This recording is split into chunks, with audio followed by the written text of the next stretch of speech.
Welcome to the Forensic Financialist, where we simplify business and leadership challenges and choose the road that leads to wisdom and excellence.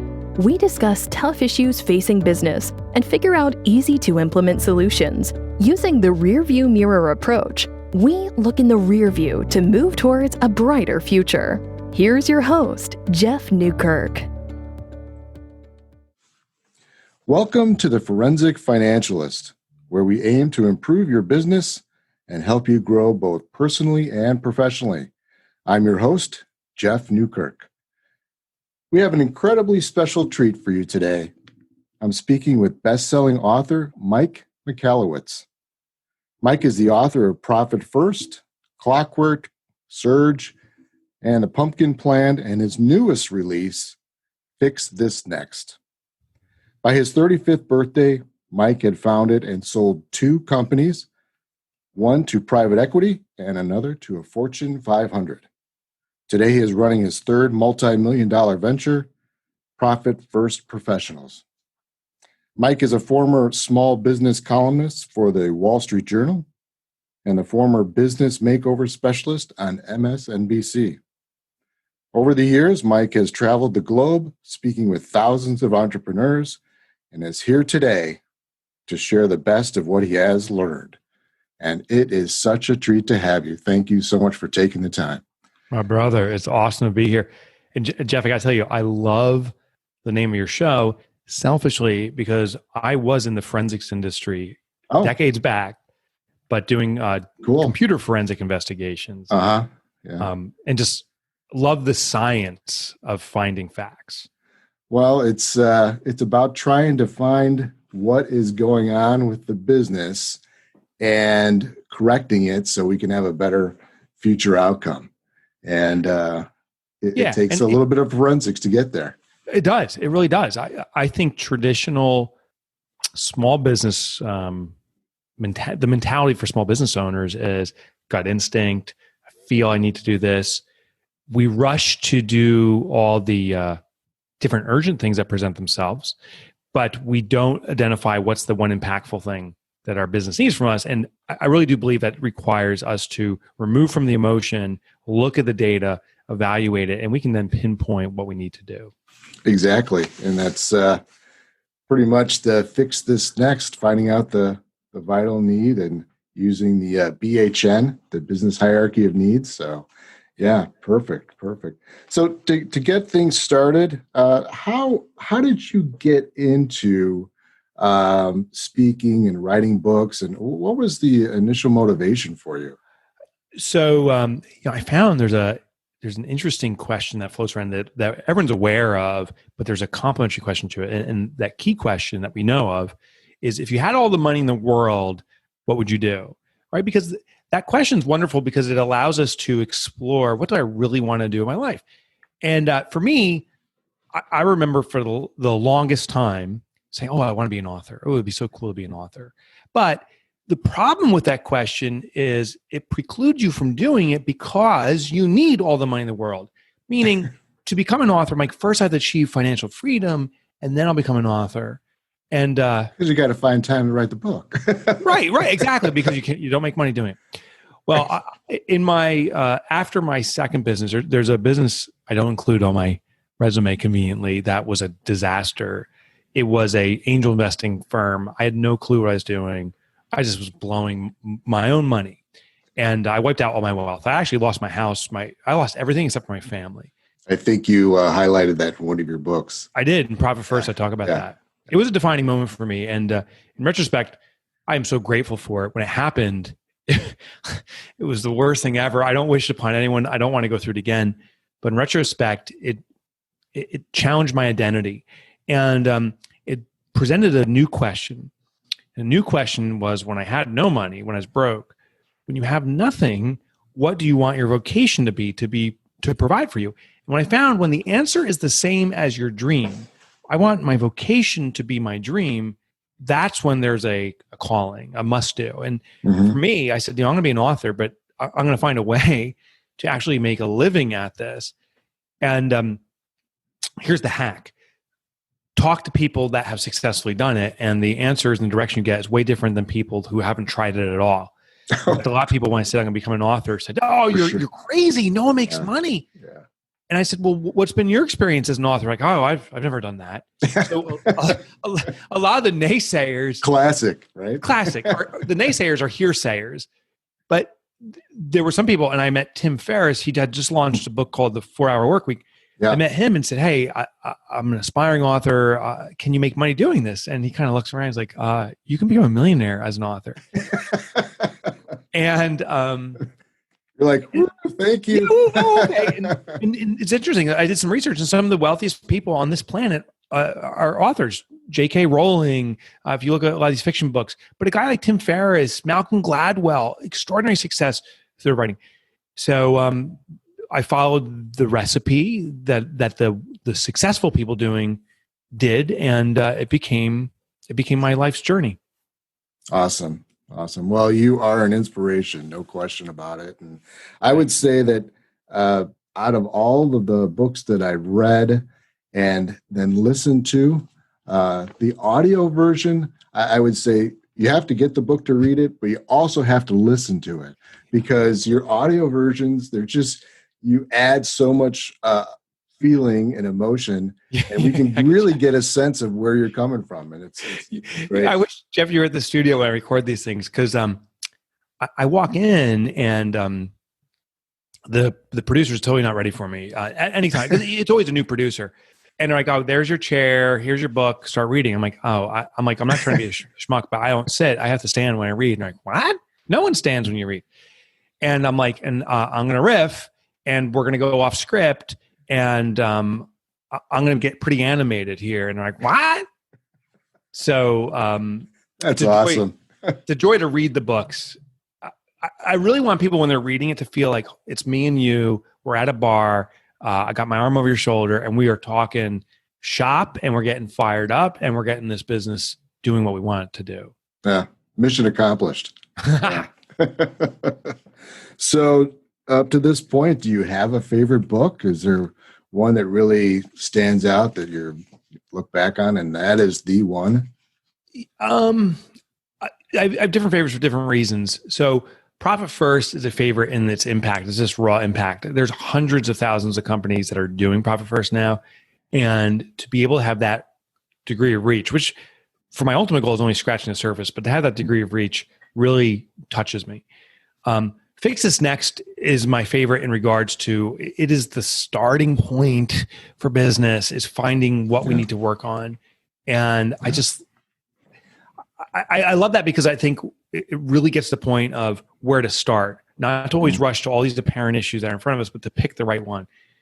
And then perhaps my favorite ever to write was Pumpkin Plan. It was just, Pumpkin Plan was just kind of this little bit edgy. It's still very edgy, fun book. And I think it's 10 to 12 years old now. And I still get emails daily from people who've discovered it and read it. And that really just lights me up, on just the joy of writing that book. That's great. Well, they're all awesome. And, being a Fix This Next certified advisor, I have to say that one sort of spoke to me, but they're all good. And I love them all. So thank you. When I listen to you read the books in audio version, you can tell that we've talked about this, you're emotional and really have the energy behind it. When did you first realize that what you were writing about was going to resonate with so many people? When did you know that, boy, I really got something here? So, I actually remember the moment exactly. It was a phone call. So I wrote a book, The Toilet Paper Entrepreneur. That was my first book. It was this irreverent, edgy, sophomoric book, admittedly, but it had an important message. I really believe, I love that book. And I wrote it for college students, male college students. And my thought was, you're leaving college, you're starting a business. And the reason is because when I left college, the first thing I did was start a business. So there must be more people like me. Well, I then started touring colleges, speaking, and trying to sell the book. Basically a door-to-door sales guy, trying to speak and see who would buy the book in the back of the room, and no one would. Apparently, pizza and beer is a lot more interesting in college than this bizarre book. But a few students would. But the students didn't read the book. what happened was I got a call one day from a mom of a student.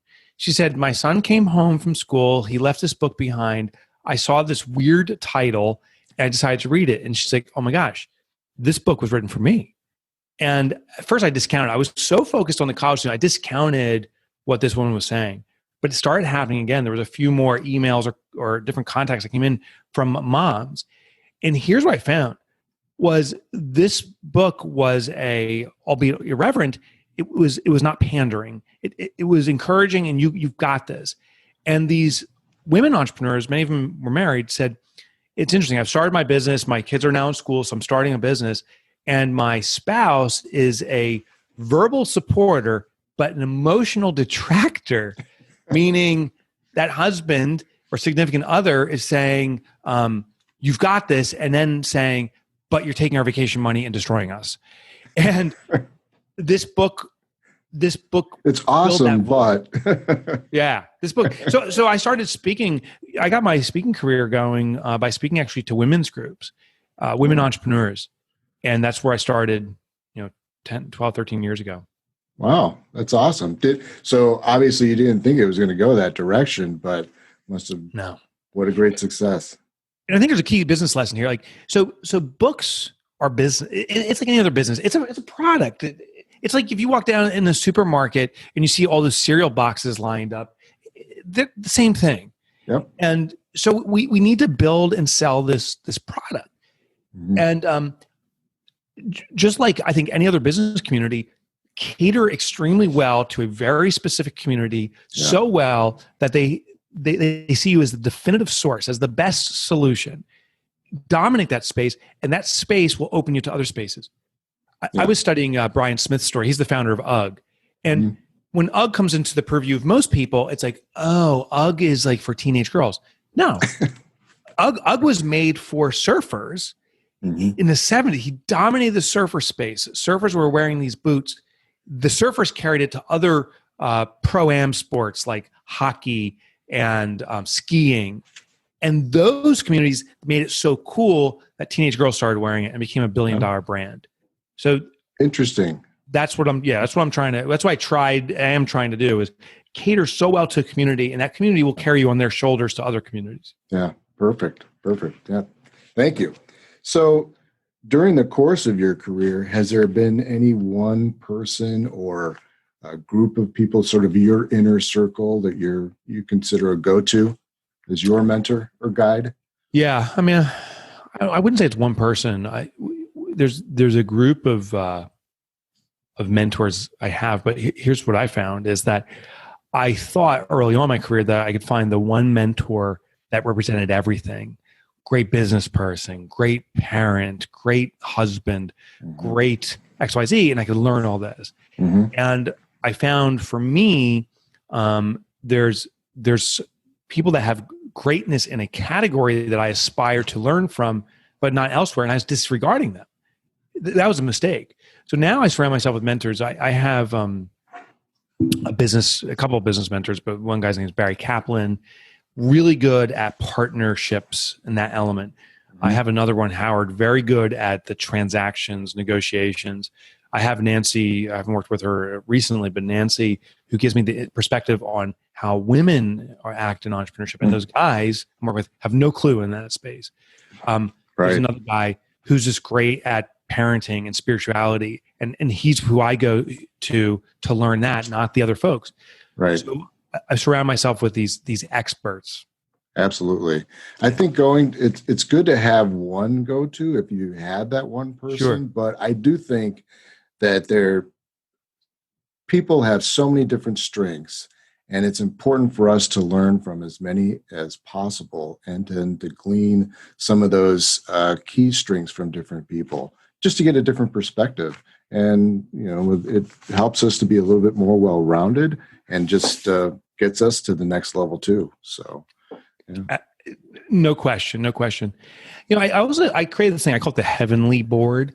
At my home office on the wall, I have pictures of people, many deceased now, that had profound impact in a specific area. And, I love that term, the Heavenly Board. The Heavenly Board, yeah. So like, for example, George Washington, I have a picture of him on the wall, and below it, he says, and I'm paraphrasing, I found that a task assigned to 3 is never done. Assigned to 2, it's finger pointing. Assigned to 1, it's accomplished. And here's a person that's profound. Profound, right? Yeah. And I'm like, and I thought, like, when I realized that when I give it to a committee, it never gets done. I thought, oh my God, that's just my problem. But this happened back in the 1700s. This has been around for a while. So there's these profound realizations that when I look at those boards, the Heavenly Board, I just reflect upon, what would George Washington say about this, or some other, Yeah. Maya Angelou, Abraham Lincoln. Oh, Maya Angelou. That's a perfect one. Yeah, amazing. She's amazing. She really is. Yeah, no question.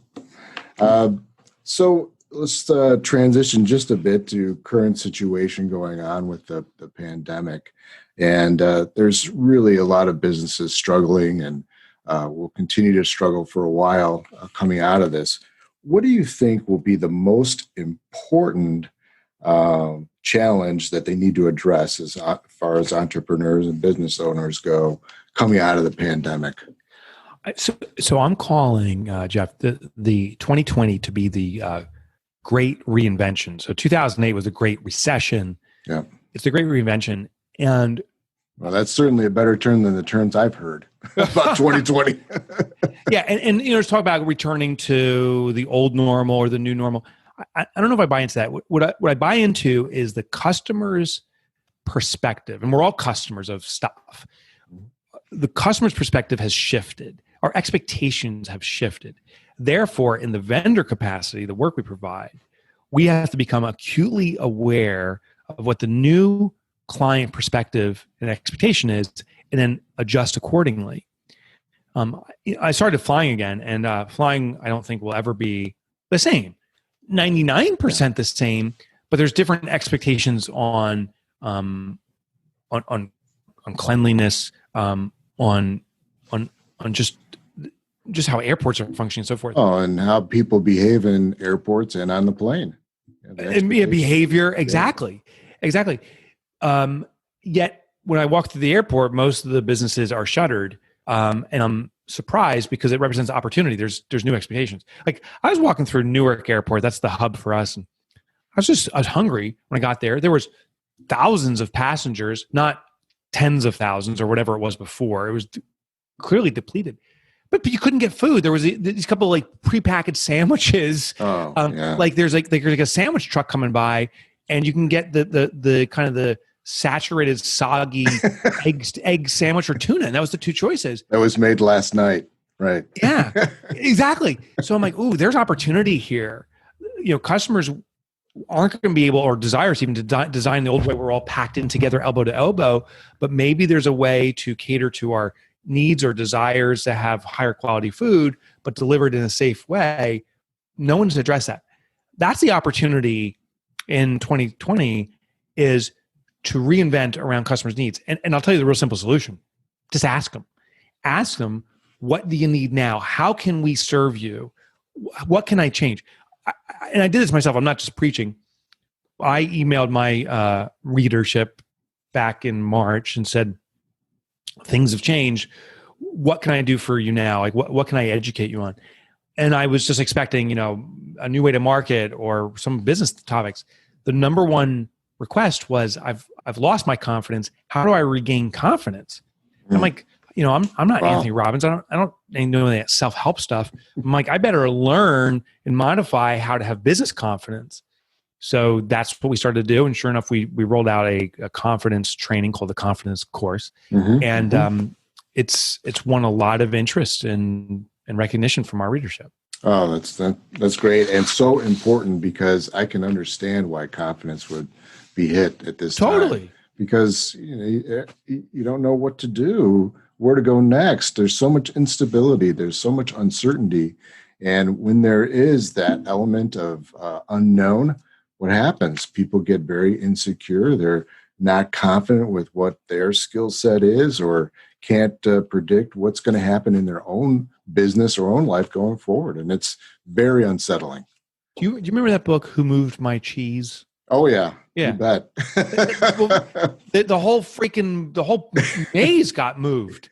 Oh, You know, no question. Yeah. everything's gone. And the two little mice are sitting there going, where the hell's the maze? Right. But, Yeah. in that book, one just keeps on going to the same spot looking for the cheese that's moved, and the other mouse finds a new path. Yeah. You're in a who moved the cheese situation right now. Oh, man, that is a big, like you said, it's more than just a piece of cheese. It's a lot. Maze, everything. Yeah. Awesome. So if you were to give one piece of advice at this point to either somebody that is thinking of starting their own business or in business currently, what would that one piece of advice be? Well, I would always lean into your passion, your interest, your desire. I think there's actually something even a little bit greater than that. It's your purpose. And I think it's worth investigating. Actually, I'll show you on my wall here, Jeff. I don't know if you knew this. Yeah. That's my life's purpose. Oh, yeah. You bet. Yep. I say it regularly, to eradicate entrepreneurial poverty. And I have it there because that's why I believe I exist on this planet. And I believe it can be self-given or God-given. Like, I think it's our right to define how we want that. Mm-hmm. But that mission has become a magnet, as opposed to running towards something or running away from something, which is worse. I'm getting dragged towards something. I wake up every morning and go to bed every night saying, I got to eradicate entrepreneurial poverty. I got to help entrepreneurs and stop the struggle that entrepreneurs face. And there's this compulsion, like, I don't know if I have enough time on the planet to do this. So there's this constant, like, just go, baby, go. And it's different than hustle and grind. It's not like I got to work harder. I'm thinking, how do I have a bigger impact constantly? Well, that's how you know that's a passion. Yes. Right? Because it's not a grind. It's not a grind. And listen, I'm not working until midnight every night. I'm home 5 or 6:30. And when I'm coming in this morning to go to work, I love coming to work and I love going home. And I think that's the balance. The thing is, when we start our business, is what is your purpose? I met this gentleman.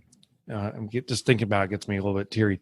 I met him like 5 or 6 years ago, and I did a speech. And afterwards, I was able to meet with some folks there, and he came up to me and said, "Hey, on stage, you mentioned your life's purpose to eradicate entrepreneurial poverty." He's like, "I'm ashamed. I don't have a big purpose." He goes, I do have a purpose. He goes, his wife had passed away recently. He's a single dad.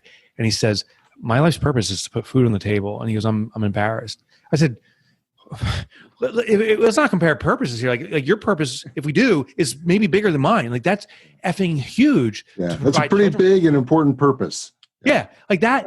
I'm like, that is really motivating and really significant. And that impacts lives, his children's lives, so deeply. Right. I ran, and I can't remember his name. I can barely remember his face, but I remember the story. He came back. This is like a year later. I ran into him and he's like, "Hey, do you remember me?" And I remembered the story. Mm-hmm. He said, "I realized that, particularly for single parents, the most important moment with your children is dinner." He's like, "It's always running and rushing around. We have an hour together every single day for me the next 18 years until they're out of the house," or whatever it is. Yeah. And he goes, "So many single parents are missing out on this." So he goes, "I started a business that we provide meals specifically for single parents so they can have time with their children." And I'm like, "Oh my God, that's huge." That is huge. The purpose didn't change to be present with his children. It simply expanded so we all could be present with our kids. Like, I think that is a great, great story. Yeah. I think we all have purpose. I think we just need to investigate it and start digging into that dirt and finding it. Yeah. I also think, I was talking with a psychologist, and I don't remember her name either, but she told me, she goes, there's often 3 elements that drive purpose. She said there's the big T, the small t, and the C. The big T, the letter T, is trauma. She goes, there's a traumatic event that happens that causes such a fundamental shift in that moment that we draw the line in the sand, say that will never happen again to me or anyone else. This will not define me. Mm-hmm. And for this gentleman, it was the passing of his wife. For me, it was when I evaporated everything I had, all my wealth. And I said, I'll never let this happen again. He said, I'll never let it happen again. The small T is like drip trauma. You grow up and you're getting picked on year in, year out as a child from the bullies in the school. And ultimately it builds this welling moment where you're like, damn it, never again. Right. And I will not stand for this, or I will redefine what this means and put meaning to it. That's purpose. And the C is childhood dreams. You know, what did we dream of doing? I wanted to be an astronaut. Well, what did that mean to be an astronaut, to be an explorer or whatever? A dream left unfed will simply sit there and grow. In those three things, ultimately, I think, is our purpose. Oh, that's fantastic. Do you mind if I use that again? Big of course I don't mind. Okay. Spread the word, brother. Yeah. Okay. We'll do. That's great stuff. Mike, this has been so great speaking with you. I appreciate you taking the time. I know the listeners got a lot out of what we talked about today. So again, thank you. If folks want to learn more about you and all of your work, what's the best way for them to get to find out and learn more? Thank you. Well, I would encourage people to start at fixthisnext.com. In fact, you have a private URL. Maybe we can send people to that one so they can learn from you.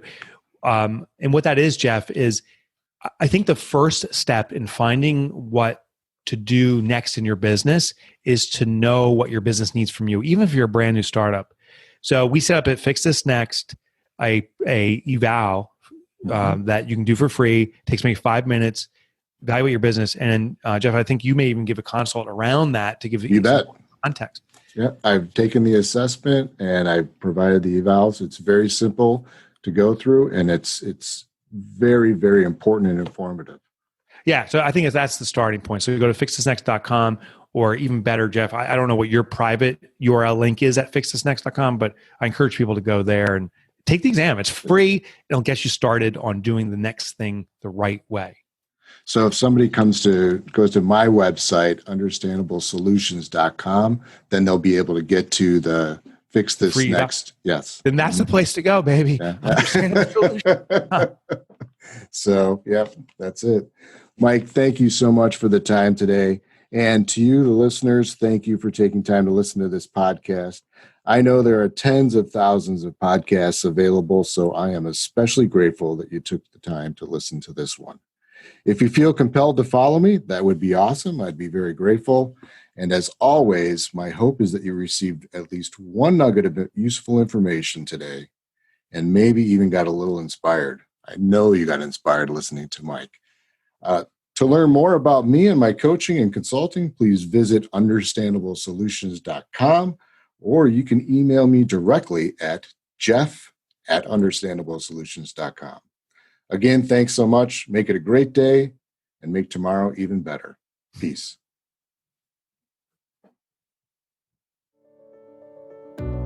You've been listening to The Forensic Financialist, where we simplify business and leadership challenges and choose the road that leads to wisdom and excellence. To learn more about Jeff, visit his website at understandablesolutions.com or email Jeff at jeff@understandablesolutions.com.